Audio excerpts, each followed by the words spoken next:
오늘도 좀 진심을 담아서 좀 함께 따라 하셨으면 좋겠습니다. 눈을 감으시고 저를 따라해 주시면 됩니다. 눈을 감으시고. 하나님은 나를 사랑하십니다. 나는 그 사랑 안에 있습니다. 하나님은 오늘 나에게 말씀하실 것입니다. 그 말씀에 능력이 있습니다. 그 말씀에 생명이 있습니다. 나의 마음을 하나님께 열겠습니다. 나의 생각을 예수님께 집중하겠습니다. 들은 만큼 변합니다. 들은 만큼 행복해집니다. 예수님의 이름으로 기도합니다. 아멘.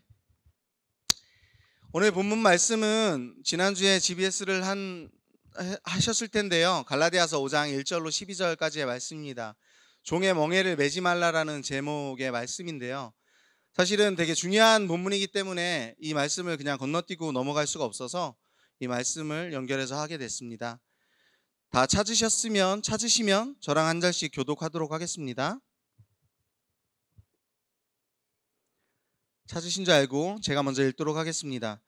그리스도께서 우리를 자유롭게 하려고 자유를 주셨으니 그러므로 굳건하게 서서 다시는 종의 멍에를 매지 말라.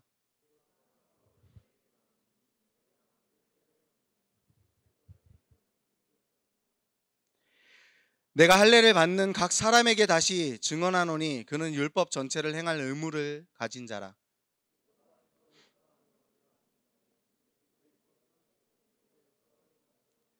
우리가 성령으로 믿음을 따라 의의 소망을 기다리노니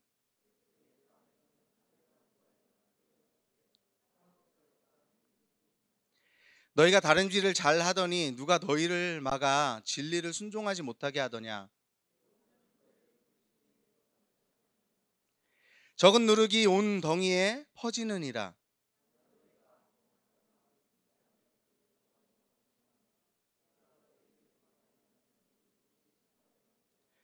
형제들아, 내가 지금까지 할례를 전한다면 어찌하여 지금까지 박해를 받으리요. 그리하였으면 십자가의 걸림돌이 제거되었으리니 다 함께 너희를 어지럽게 하는 자들은 스스로 베어버리기를 원하노라. 아멘. 저희들이 많이 사용하던 좀 많이 얘기하던 내용이 있는 것 같아요. 제가 인터넷에 요즘에 본 짧은 글 중에 현대판 노예라는 그 짧은 글을 하나 발견을 했습니다. 제가 한번 그 내용을 짧으니까 한번 읽어드릴게요. 현대판 노예에 대한 이제 풍자의 글인데요. 우리나라에도 옛날에 노예 제도가 있어서 우리도 이제 알고는 있죠. 노예가 어떤 것인지. 그 옛날 노예와 현대 노예를 비교하는 글입니다. 옛날 노예, 해가 지면 일하지 않았다. 대부분은 해가 지면 일하지 않았겠죠. 해가 지면 할 일이 없으니까요.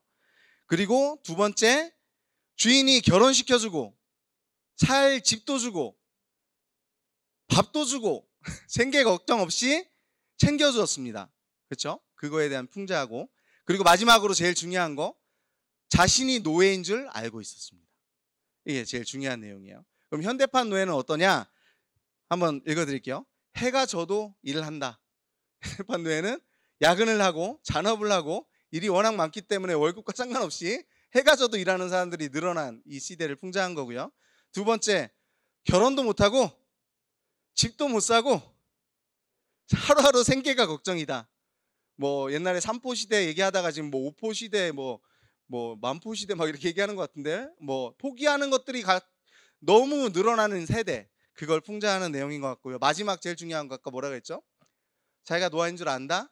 현대판 노예는 자기가 노예인 줄도 모른다. 자기가 그렇게 종살이하는 노예인 줄도 알지 못한다. 이게 현대판 노예와 옛날 노예와의 차이점이라는 짧은 글 내용을 봤습니다. 우리가 쓸데없는 것에 종노릇하고 살아가고 있다는 것은 사실 하나님을 알지 못하는 사람들도 알고 있는 내용인 것 같아요. 그래가지고 이런 풍자가 나오는 것 같아요. 이 내용과 비슷한 또 하나의 내용이 있어가지고 우리 잘 아는 내용인데 전에도 얘기했던 것 같아요. 토르스텐 하베너라는 작가가 이런 얘기를 했습니다. 코끼리는 어릴 때 아주 무거운 철 사슬을 목에 매달고 묶어 놓으면 크고 나서 몸집이 엄청 커졌는데도, 저처럼 커졌는데도 불구하고 아주 얇은 놋줄 하나만 메어놔도 벗어나지 못한다라는 거예요. 왜냐하면 어릴 때 이걸 자유를 가질 수 없다라는 걸 시도를 해봤는데 되지 않았다라는 걸 알고 있기 때문에 포기한다라는 거죠. 그렇기 때문에 성인이 크고 나서도, 되게 큰 코끼리가 되고 나서도 작은 로프 하나에 묶여있는 코끼리가 된다고 그렇게 얘기를 합니다. 근데 사실 우리들의 삶에도 이런 쇠사슬이 묶여 있었던 것 같아요. 옛날에 죄로 인해서. 그래서 이 죄 때문에 우리도 무거운 쇠사슬에 묶여 있었던 것 같은데, 그런데 사실 지금은 묶여 있지 않죠. 지금은 얇은 로프조차도 아니라 사실은 예수님께서 우리에게 자유를 허락해 주셨잖아요. 그래서 우리는 묶여 있는 게 없어요. 그런데도 옛날에 묶여 있었던 그 습관 때문에, 죄의 속성 때문에 계속 죄를 지면서도 나는 죄를 질 수밖에 없는 존재라고 그냥 인정하고 사는 거, 그게 바로 이 코끼리와 똑같은 점이 아닐까, 이런 생각을 합니다. 로마서 8장 21절은 이렇게 말하고 있습니다. 제가 읽어드릴게요. 그 바라는 것은 피조물도 썩어짐의 종노릇한 데서 해방되어 하나님의 자녀들의 영광의 자유에 이르는 것이니라. 아멘. 저희들이 결국은 그 썩어질 것, 이 육신은 썩어지고 이 세상은 이미 썩어질 것인 걸 알고 있으면서도 거기에 종노릇하고 있는데, 거기서 예수님께서 우리를 해방해 주셔서 하나님의 자녀들의 영광의 자유에 이르게 된다, 이르게 됐다, 이미 우리는 이르게 된 거죠. 그것을 이 로마서 8장 21절에서 말씀해 주고 있는 것입니다. 종의 멍에를 매지 말라. 지난번에 약속의 자녀를 통해서 거의 모든 내용을 다 정리했다라고 제가 말씀을 드렸었죠. 그런데 이 부분은 또 다른 부분을 가지고 정리해 주는 그런 본문이라서 빼먹을 수가 없더라고요. 종의 멍에를 매지 말라라는 제목의 내용인데요, 주제가 복음의 자유를 잃지 말라라는 주제로 제가 정했습니다. 복음의 자유를 잃지 말아라. 복음의 자유를 지키려면 어떻게 살아야 할까요? 복음의 자유를 지키려면 그 첫 번째, 그 누구도 그 무엇도 우리에게 종의 멍에를 씌우지 못하도록 해야 합니다. 1절 말씀에 있는 내용입니다. 갈라디아 성도들은 이 세상의 초등 학문에 아래에 있었습니다. 갈라디아서 4장에서 얘기했던 내용들이죠. 그들은 이교의 우상 숭배까지 하던 이방인들입니다. 버벅대죠. 종의 멍에를 매던 갈라디아 그 성도들, 그 교인들은 지금은 누군가가 그들의 길을 막아 도덕주의에 빠져서 율법주의적인 종의 멍에로 갈아매는 그런 수순을 밟고 있다는 거예요. 종의 멍에를 벗어줬는데, 종의 멍에를 벗고 자유롭게 살고 있었는데 갑자기 누군가 와서 그렇게 했다라는 거죠. 오늘 본문 1절에서 4절 말씀에서 자세히 설명해 주고 있습니다. 그 중에 4절 말씀에 결정적인 내용이 있습니다. 제가 읽어드릴게요. 율법 안에서 의롭다 함을 얻으려 하는 너희는 그리스도에게서 끊어지고 은혜에서 떨어진 자로다. 이렇게 못 박아서 설명을 하고 있는 거죠. 율법 안에서 의롭다 함을 얻으려는 너희는 그리스도에서 끊어지고 의에서 떨어진 자로다. 못 박아서 바울 사도가 우리에게 설명을 해주고 있는 것입니다. 그 성도들은 아까도 얘기했지만 우상 숭배까지 하던 자들이에요. 그래서 하나님에게서 전혀 먼 사람들이었어요. 그래서 사도 바울을 통해서 복음의 진리를 듣고 자유를 얻었어요. 그래서 자유롭게 살고 있었는데 누군가가 그들을 막아섰다라는 거죠. 그 도덕주의인 율법주의에 빠지도록 한 그 사람들, 그러므로 그 종의 멍에를 매지 않으려면 굳게 서서 다시는 종의 멍에를 씌우지 못하게 해야 한다라고 본문에서 얘기하고 있는데, 본문에서 본문 1절 말씀에 좀 살펴보도록 하겠습니다. 1절 말씀 함께 읽도록 하겠습니다. 본문 1절 말씀입니다. 찾으셨으면 읽겠습니다. 시작. 그리스도께서 우리를 자유롭게 하려고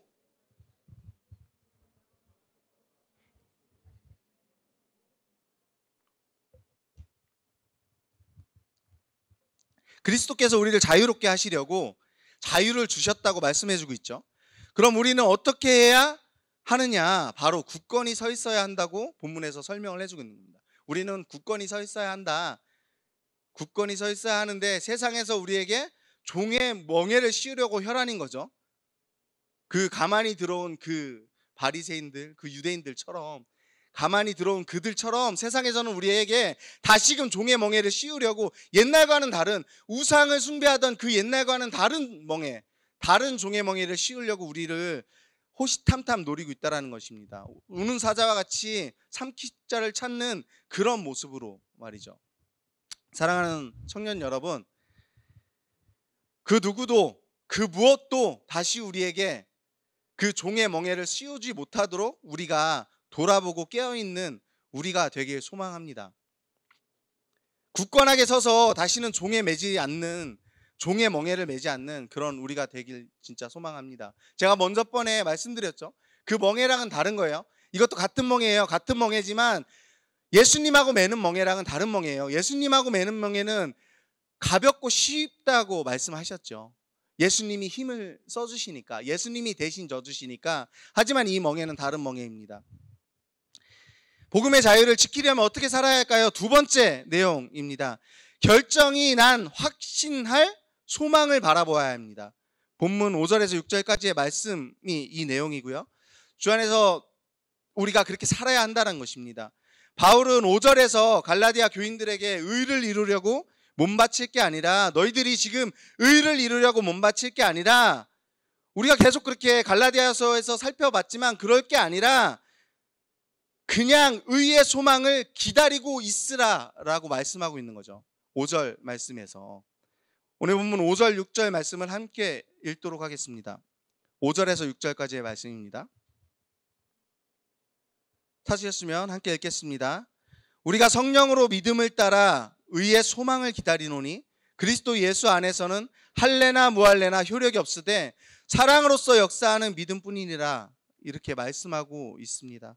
5절에서 바울이 성령의 믿음을 따라 의의 소망을 기다린다라고 설명을 하는데, 여기서 소망이라는 단어는 그 헬라어로 보면 엘피다라는 단어인데요. 우리가 흔히 알고 있는 그 소망의 그런 약한 의미는 아니에요. 성경에서 표현하는 소망은 우리가 흔히 표현하는 그렇게 되기를 소망합니다의 의미보다는 훨씬 더 강한 의미입니다. 어떤 의미냐면 대상에 대한 확신과 확실한 증거가 있을 때 사용하는 소망인 거예요. 대상에 대한 확신, 그 일에 대한 확신이 있을 때 그 소망, 미래에 벌어질 그 소망의 일이 그냥 그런 일이 있을까 하고 소망을 갖는 게 아니라 그 일이 확실히 일어난 걸 확신할 때 이 소망이라는 단어를 사용할 수 있는 그런 단어라는 거죠. 히브리서 11장 1절에서 뭐라고 얘기하고 있냐면, 믿음은 바라는 것들의 실상이요 보지 못하는 것들의 증거니 라고 믿음을 표현하고 있잖아요. 이 믿음은 보이지 않아요. 우리가 알 수 없어요. 어떻게 될지 알 수 없어. 보이지 않아. 그럼에도 불구하고 증거가 된다라는 거죠. 예수 그리스도가 말씀하신 그 믿음, 그 십자가의 믿음은 우리에게 증거가 돼서 우리가 결국은 확신할 수 있는 거다, 이렇게 얘기하는 것처럼 소망도 그 내용이라는 것입니다.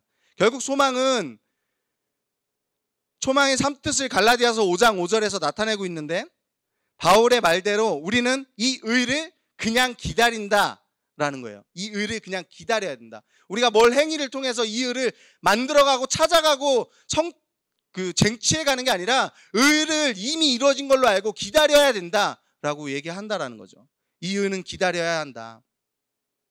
이 의의 의미는 무엇이냐면 선 이상의 의미를 가지고 있는데, 우리의 이력이나 하나님과의 관계가 완전히 이루어졌고 옳다라는 뜻을 담고 있는 의입니다. 이 의미를 그대로 이제 직역해서 번역한다면 이렇게 번역할 수 있겠죠. 우리가 성령으로 보이지 않는 것들의 증거인 믿음을 따라, 그 믿음에는 하나님의 우리를 구원하신다는 믿음이겠죠. 의의 확신 있는 소망을 기다립니다. 우리가 성령으로 보이지 않는 것들 거신 증거인 믿음을 따라 의의 확신 있는 소망을 기다립니다. 기다린다라는 거죠. 왜? 하나님이 우리를 구원해 주셨고 하나님이 우리를 영생의 길로, 하나님의 자녀의 길로 이미 선택해 주셨다는 걸 알고 있으니까 그 소망을 기다린다라는 의미라는 것입니다.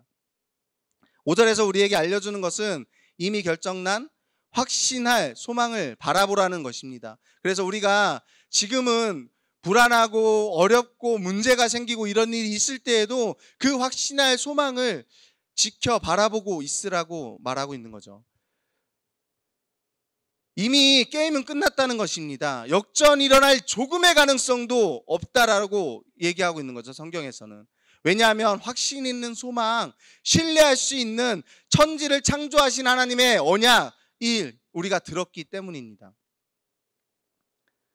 복음의 자유를 지키려면 어떻게 살아야 할까요? 세 번째, 자유의 길을 끝까지 완주하라는 것입니다. 도덕적인 것에 넘어져서 보수적인 종교인이 된다면 결국 옛날에 이방인의 우상 숭배를 섬기던 것과 다름이 없다. 그때와 마찬가지이다. 그러니까 다른 길로 가는 것 자체가 넘어지는 것이다 라고 설명을 한다라는 거죠. 본문에서 사도 바울은 갈라디아 교인에게 여러분은 아주 잘 달리고 있었다고 격려를 해주고 있어요. 그런데 어째서 지금은 그 길에서 멀어졌는지 책망도 합니다. 그래도 다시금 얘기하는 게 뭐냐면 여러분이 다른 마음을 품지 않을 줄 주 안에서 확신한다라고, 갈라디아 교인들 너희들을 내가 믿는 건 아니지만 하나님께 주님께서 내게 알게 하셨다. 너희들이 거기서 벗어나지 않을 줄을. 이렇게 주님을 신뢰하는 얘기까지 하죠. 본문 말씀을 좀 자세히 살펴보도록 하겠습니다. 7절에서 10절까지의 말씀인데요. 다 함께 찾아서 읽도록 하겠습니다. 7절에서 10절까지의 말씀입니다. 찾으셨으면 함께 읽도록 하겠습니다. 여러분은 아주 잘 달리고 있었습니다. 아닌가요? 7절에서 10절까지의 말씀 찾으셨으면 함께 읽겠습니다. 너희가 다름질을 잘 하더니 누가 너희를 막아 진리를 순종하지 못하게 하더냐. 그 권면은 너희를 부르신 이에게서 난 것이 아니니라. 적은 누룩이 온 땅에 퍼지느니라. 나는 너희가 아무 다른 마음을 품지 아니할 줄을 주 안에서 확신하노라. 그러나 너희를 요동하게 하는 자는 누구든지 심판을 받으리라. 바울 사도가 갈라디아 교인들에게 얘기하는 거예요. 여러분은 아주 잘 달리고 있었습니다. 그런데 누가 여러분의 길에 끼어들어서 여러분을 참된 복종의 길에서 멀어지게 했습니까? 그러한 탈선은 애초에 여러분을 경주로 불러주신 분께로서 온 것이 아닙니다. 이 말을 그저 한 귀로 듣고 흘려보내지 마십시오. 여러분도 알다시피 약간의 누룩이 순식간에 반죽 전체에 부풀어 오르게 합니다. 주님은 내 마음 깊은 곳에 여러분이 변절하지 않을 것이라는 확신을 주셨습니다. 그러나 누구든지 여러분을 흔드는 자는 하나님의 심판을 받게 될 것입니다.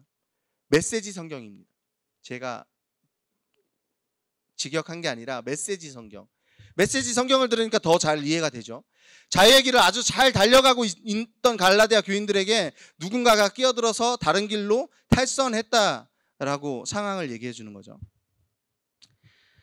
사랑하는 청년 여러분, 바울 사도는 말씀으로 양육하던 그런 갈라디아 교인들이 지금 과거에 우상 숭배하던 때처럼 복음의 자유의 길이 아니라 다른 길을 가고 있는 것을 걱정하고 있는 거거든요. 그것이 사도 바울이 힘들게 하고 사도 바울을 그럼에도 불구하고 주님께서 그들을 다시 회복시켜 주실 거라는 걸 본인이 알게 되었다라고 고백하고 있는 거죠. 그럼 바울 사도가 뭐라고 주장하는지 좀 더 살펴보면 좋을 것 같습니다. 11절, 12절 말씀입니다. 찾으셔서 함께 읽도록 하겠습니다. 11절에서 12절까지의 말씀입니다. 함께 읽겠습니다. 시작. 형제들아,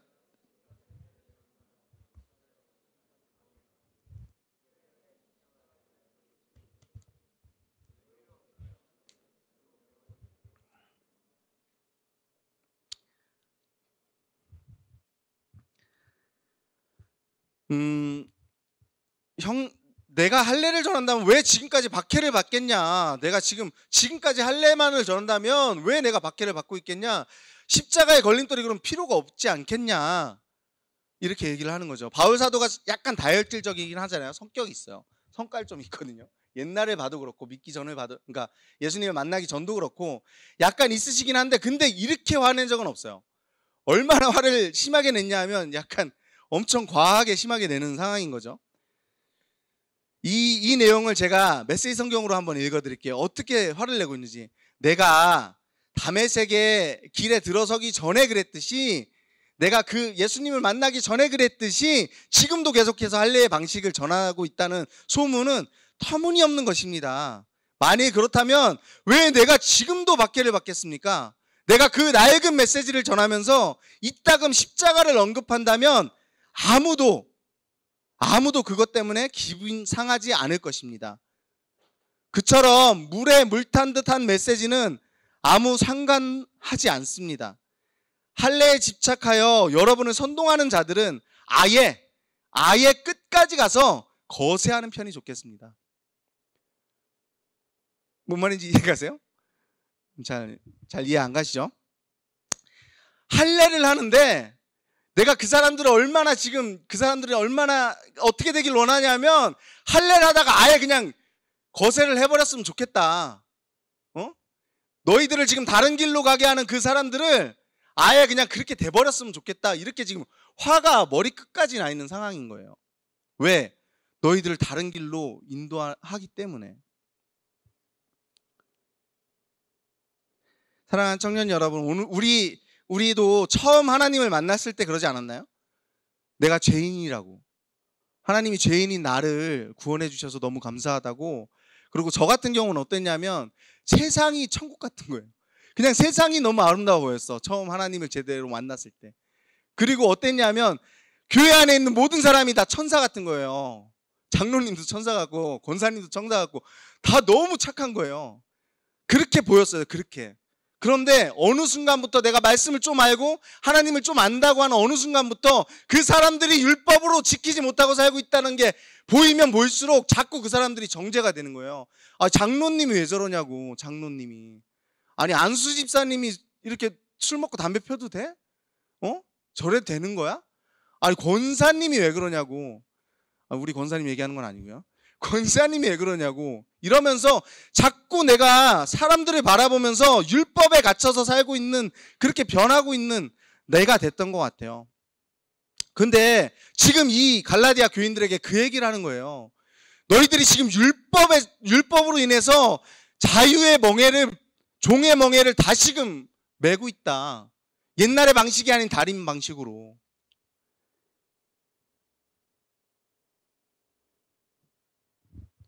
복음의 자유를 잃지 말라라는 내용을 좀 결론 짓도록 하겠습니다. 오늘 말씀을 정리해보면 이렇습니다. 복음의 자유를 지키려면 어떻게 살아야 할까요? 첫 번째, 그 누구도 그 무엇도 우리의 삶에 다시 종의 멍에를 씌우지 못하게 하라는 것입니다. 그 의미는 우리는 자유 있는 자가 되었다는 것을 확신하고 그 자유를 빼앗기지 말라고, 복음의 자유를 지켜내라고 말씀하고 있는 것입니다. 두 번째, 결정이 날 확신할 그런 소망을 바라보고 인내하라는 것입니다.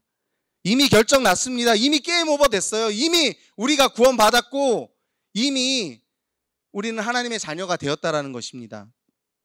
제가 어릴 때 살면서 되게 많이 굶었습니다. 혼자 많이 살았기 때문에 일주일도 굶고 열흘도 굶고 뭐 어떨 땐 열흘 넘게도 굶고 막 이렇게 굶은 적이 많았어요. 그런데 한 11살 때쯤인데 목공소에서 일을 했었거든요. 제가 거기서 이제 숙식을 해결하고 강원도였는데 11살에 11살에 목공소에서 일을 했는데 먹어도 배가 고픈 나이였어요. 제가 살이 뚱뚱하진 않았는데 지금보다 훨씬 말랐었거든요.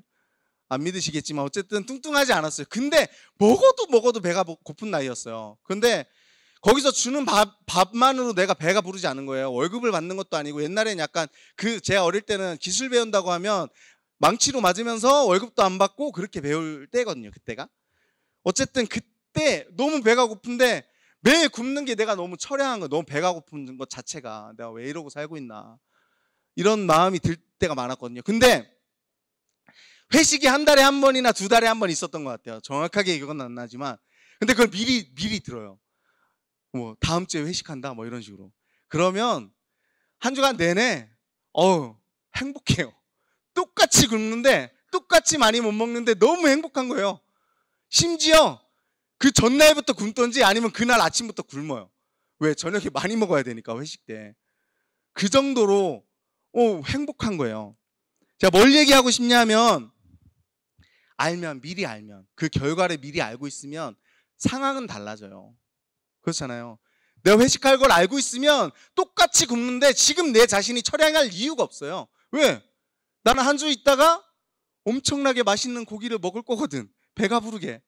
제가 어느 정도 먹었냐면 11살인데 12살인가 11살인데 어느 정도 먹었냐면 공깃밥 7그릇에, 옛날 공깃밥 지금 요만한 거 말고요, 이렇게 고분 공깃밥 7그릇에 한 7, 8인분의 삼겹살을 먹었어요. 한 번에 상을 따로 놓고 나 혼자 앉고 어른들 5명 정도 앉아가지고 먹고. 얼마나 많이 먹을 때인지 몰라요 그때. 그러니까 그렇게 먹을 걸 아니까 일주일 동안 내가 굶고 있어도 배가 고파도 불행하지가 않아요. 너무 행복해요. 심지어 내가 스스로 굶어. 많이 먹으려고.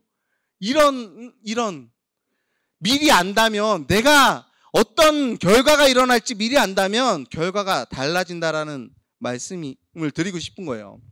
우린 이미 하나님의 자녀가 되었어요. 게임 오버 됐어요. 이미 하나님의 자녀예요. 그걸 믿는다면, 예수님의 십자가를 믿는다면 이미 게임 오버 된 거잖아요. 그렇다면 지금 내 앞에 있는 이 문제가 나한테 큰 문제가 아닐 수 있다. 그 문제가 우리가 생각하는 얼마나 큰 문제인지 몰라도 사실은 그럴 수 있다라는 걸 말씀드리고 싶은 겁니다. 세 번째, 자유의 길을 끝까지 완주하라는 것입니다. 7절에서 11절까지의 말씀이었는데 마지막 결론, 결국 처음 믿었던 신앙과 마찬가지로 믿음의 신앙을 가지고 복음의 자유의 길을 끝까지 완주해야 한다는 사실이에요. 그러니까 아까 말씀드린 것처럼 목적지가 어딘지 안다면, 목적지가 모르고 만약에 내가 간다면 힘들죠. 언젠가는 너무 힘들고 얼마나 남았는지 알 수 없을 때가 있어요. 그럼 너무 힘들겠죠. 하지만 내가 목적지가 얼마나 남았는지 안다면 덜 힘들잖아요. 그런 것과 마찬가지로 우리가 이미 어떻게 될지를 알고 있기 때문에 이 길을, 완주하는 길을 끝까지 할 수 있다는 것입니다. 그런데 그냥 내 힘으로 하는 것만도 아니에요. 사실은 성령님이 내 안에 계시잖아요. 우리 안에. 그 성령님이 나랑 함께 내가 힘들어하는 모든 것들을 짐을 져주시고 함께 해준다라는 것이 우리가 끝까지 목적지에 완주할 수 있는 충분한 힘이 된다는 사실입니다. 제가 서두에 말씀드렸던 것처럼 현대판 노예가 있는 세상입니다. 그런데 교회를 다니고 있는 하나님의 자녀가 된 우리들도 무언가의 노예가 되어 있지 않은가요? 현대판의 노예처럼, 세상 사람들 현대판의 노예처럼 지금 우리도 노예 생활을 하고 있지는 않은가요? 그런데 노예 생활을 하고 있는데 노예인지 알지도 못하는 그런 모습은 아닌가요? 제가 준비한 그림이 있습니다. 찾다가 너무 이 의미를 많이 담고 있어서 한번 같이 봤으면 좋겠어서 그림을 준비했는데요. 한번 같이 보도록 하겠습니다. 보이시나요? 약간 몸짱 비슷하기도 하고. 뭘 표현하고 있을까요? 노예예요, 노예. 노예. 근데 뭘 하고 있죠? 네, 도금. 금색깔 칠하고 있죠. 좀 좋아 보이게. 그러고 있는 상황이에요. 뭔지 그냥 딱 보기만 해도 대충은 알겠죠? 그 다음 내용 좀 보여주세요. 이게 어떤 그림이냐 하면 리로이 존스라고 하는 작가이자 사상가예요. 흑인 사상가. 이 사람이 이 내용을 쓴 거거든요. 노예가 노예로서의 삶에 너무 익숙해지면 놀랍게도 자기 다리에 묶여있는 쇠사슬을 서로 자랑하기 시작한다는 거예요. 나 지금 묶여있는데 너무 익숙해지니까 이걸 자랑하기 시작하는 거예요. 어느 쪽이 쇠사슬이 빛나는지, 더 무거운지, 그리고 쇠사슬에 묶여있지 않은 자유인들을 비웃기까지 한다는 거예요. 그리고 무엇보다 놀랍게도 현대의 노예는 스스로가 노예라는 자각이 없다는 거고, 뿐만 아니라 그들은 노예인 것을 스스로 유일한 자랑거리로 삼기까지 한다는 거예요. 이해가 안 가죠? 그런데 진짜 그럴 수 있다는 거죠. 너 어디 회사 다녀? 너 삼성 다녀? 우와, 나 삼성 다녀. 나 삼성 노예야. 넌 어디 노예야? 까불고 있어. 난 삼성 노예. 장난 아니지? 이러고 있다라는 거예요. 그러니까 삼성을 다닌다고 노예라고 얘기하고 싶은 게 아니에요. 삼성을 다니는데 노예가 아닌 사람도 많죠. 내가 거기에 매여서 사는 게 아니라, 내가 그게 내 인생의 목표가 아니라 내 인생의 목표는 따로 있고 삼성은 그 도구일 뿐이라고 생각하고 다니는 사람도 많죠. 그런데 삼성이 내 인생의 노예가 돼서, 주인이 돼서 삼성에만 모든 걸 마치는 사람은 그럴 수 있다는 거예요. 야, 너는 어디 노예인데? 난 삼성 노예야. 이렇게 할 수 있다는 거죠. 충분히 그럴 수 있다는 겁니다. 우리도 그냥 신앙을 하나님 알지 못하는 사람도 이렇게 현대판 노예로 살아가고 있는 사람들이 많다라고 얘기를 하는데 사실은 찔렸어요. 준비하면서 저도 노예가 된 게 있으니까. 저도 제가 주인 삼은 게 있으니까. 어떨 땐 내가 주인이고요. 어떨 땐 물질이 주인이고요. 어떨 때는 시간이 주인이고 어떨 때는 남들에게 보여지는 것이 주인이에요. 물론 내가 지금 살 빼는 게 여러분한테 보여드리려고 하는 건 아니지만 건강 때문이긴 하지만 그럼에도 불구하고 약간 찔리긴 해요. 보여지는 것도 생각하고 있기 때문에. 제가 준비하면서 저도 많이 찔렸습니다. 그런데 우리 청년들도 그런 의미에서 많이 찔릴 수도 있다고 생각합니다. 그런데 여기 오늘 본문에서 얘기하고 있는 것은 그 종의 멍에를 벗어버리라는 거예요. 옛날에 메고 있던 그 종의 멍에보다 더 무거운 것 같은 그 멍에를 지금 벗어버리라는 거예요. 그렇다고 교회에서 막 살아도 된다고 제가 계속 얘기하고 있는 거 아닌 거 아시죠? 그 노예라는 그 의식을 벗으라는 거예요. 그 노예라는 의식. 이 시간에 좀 말씀을 기억하시면서 좀 기도하면 좋겠습니다. 제가 먼저 기도하도록 하겠습니다. 하나님 아버지, 오늘도 우리에게 말씀해 주시며 너무나도 감사드립니다.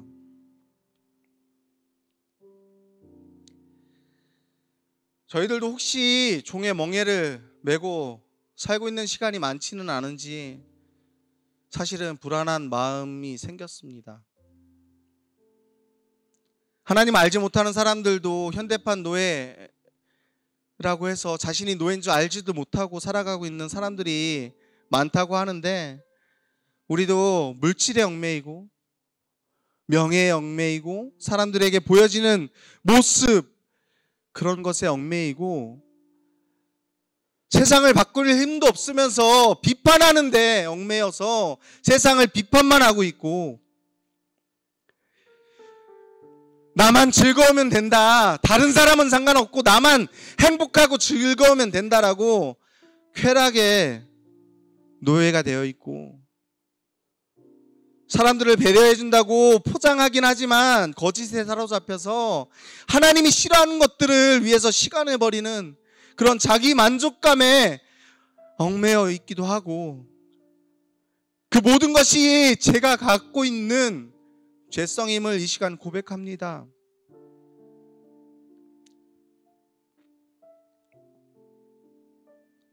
주님, 이 시간 회개하고 기도하는데 오직 주님만을 내 삶의 주인으로 그렇게 삼고 주님의 인도에 귀 기울이며 살아가는 우리가 될 수 있도록 인도하여 주시옵소서. 한 달 동안 가정의 달이 끝나고 이제 더위가 시작하고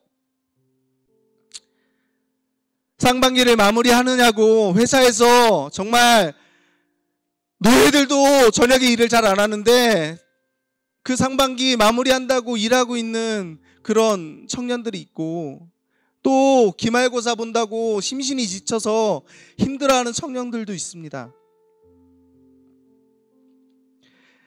그런데 그 모든 것이 오히려 부러워서 난 취업만 되면 좋겠다고 취업 준비하는 그런 청년들도 있습니다. 주님, 우리들의 힘으로 살아가기가 너무나도 힘든 세상을 살고 있습니다. 주님께서 함께 해주시지 않으면, 주님께서 인도해 주지 않으면 너무나도 힘들 때가 많습니다. 이 시간 우리 청년들을 불쌍히 여겨주시옵소서. 이 시간 우리 청년들의 어려움을 외면하지 마시고 우리 청년들이 기도할 때 그 기도 가운데 응답하여 주시옵소서. 천지를 창조하시고 우리 아버지가 되신 하나님을 신뢰하며 이 시간 기도하기 원합니다. 우리들의 기도에 응답하여 주시옵소서. 우리들이 죄의 종로를 타고 살아가고 있는 우리들을 불쌍히 여겨주셔서 그 종의 멍에를 벗을 수 있도록 주님께서 인도하여 주시옵소서. 그렇게 하여 주실 것을 믿고 이 시간 간절히 기도하기 원합니다. 이 시간 주님의 이름 한번 크게 부르고 간절히 자신들이 기도하길 원하는 기도 제목을 가지고 기도하시겠습니다. 주님의 이름 크게 한번 부르시겠습니다. 주여!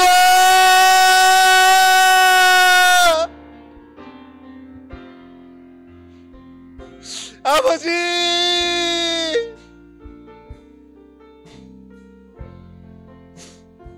아버지! 아버지!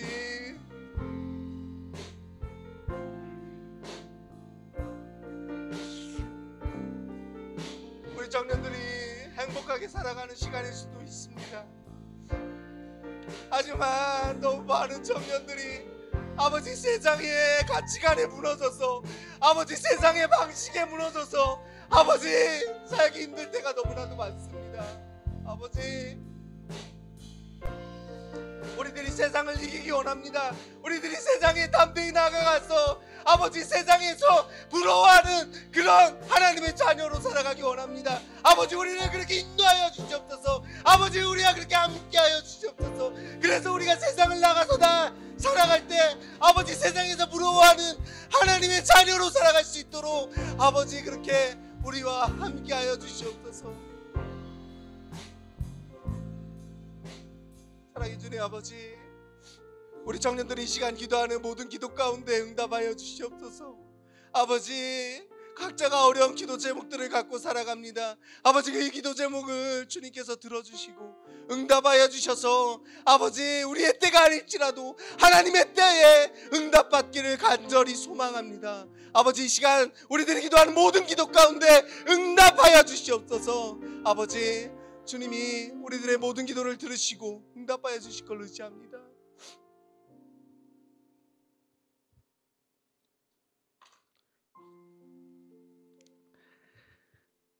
사랑과 은혜가 풍성하신 주님, 저희들이 주님의 은혜로 말미암아 어려움이 없이 그렇게 살아가는 청년들도 많이 있습니다. 그럼에도 불구하고 이렇게 눈물로 기도하는 이유는 우리들이 한 가족이 되었기 때문입니다. 아버지 나만 배부르면 행복하다고 생각하는 그 저급한 그런 마음을 내 마음에서 제하여 주시옵소서. 그래서 한 가족이 된 우리 청년 중에 한 명이라도 아프고 한 명이라도 힘들어하는 청년이 있을 때 정말 마음을 담아 눈물로 기도하는 그런 우리가 되어줄 수 있도록 아버지 우리와 함께하여 주시옵소서. 그리고 어려운 문제들을 놓고 이 시간 기도한 청년들이 있습니다. 그 모든 기도 주님께서 외면하지 마시고 응답하여 주시옵소서.